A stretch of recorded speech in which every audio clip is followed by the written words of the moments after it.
Diallo Abdou Karim, directeur général du groupe Sonoco. J'ai commencé à travailler au sein du groupe depuis 2009. J'ai commencé très bas, assistant projet au niveau des chantiers.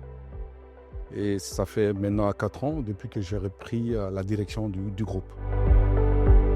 Sonoco est un groupe familial qui évolue dans pas mal de secteurs, qui a été fondé en 92 par Diallo Mamadou Saliou, qui est mon père, un autodidacte, qui a commencé par acheter du pain dans les boulangeries et mettre dans des brouettes et distribuer dans la ville de Conakry. Après, il a commencé à acheter de la farine et vendre aux boulangers. À la fin, mettre en place une unité de production de la farine qui s'appelle les Moulins d'Afrique. Aujourd'hui, les secteurs dans lesquels on évolue, c'est dans l'industrie alimentaire, dans les matériaux de construction, dans la logistique et dans l'immobilier. Il y a les moulins, qui est aujourd'hui l'un des leaders du marché guinéen et l'un des plus grands moulins de la région, avec une capacité de 1200 tonnes.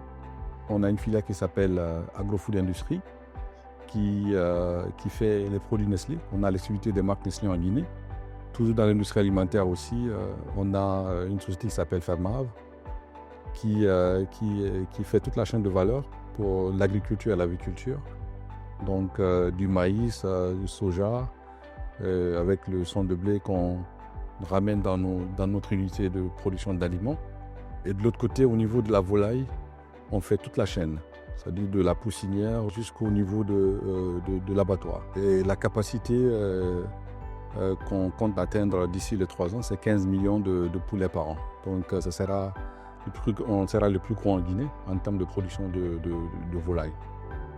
On est aussi dans la logistique, avec une de nos filiales qui s'appelle AM Logistique, qui évolue dans le transit, dans la manutention, la consignation et aussi le transport.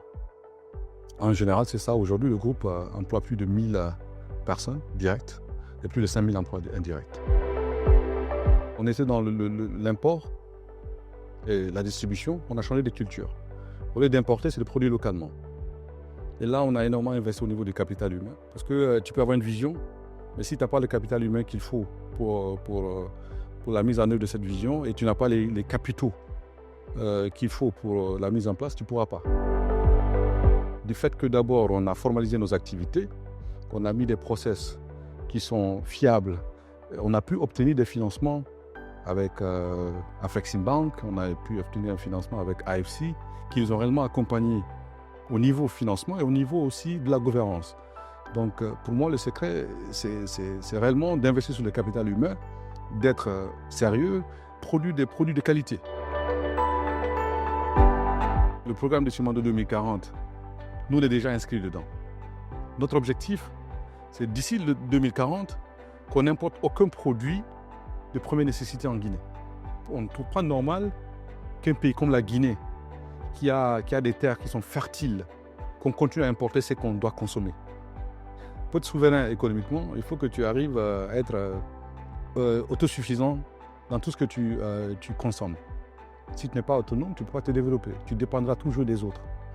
Et aujourd'hui, nous, ce qu'on veut laisser comme héritage, on espère que d'ici 2040, on ne va pas dire qu'on va tout produire en Guinée, mais tout ce qu'on peut trouver localement en termes de matières premières, qu'on arrive à produire ça localement, qu'on n'exporte plus des produits bruts, qu'on arrive à produire ça, transformer ça au niveau de notre pays.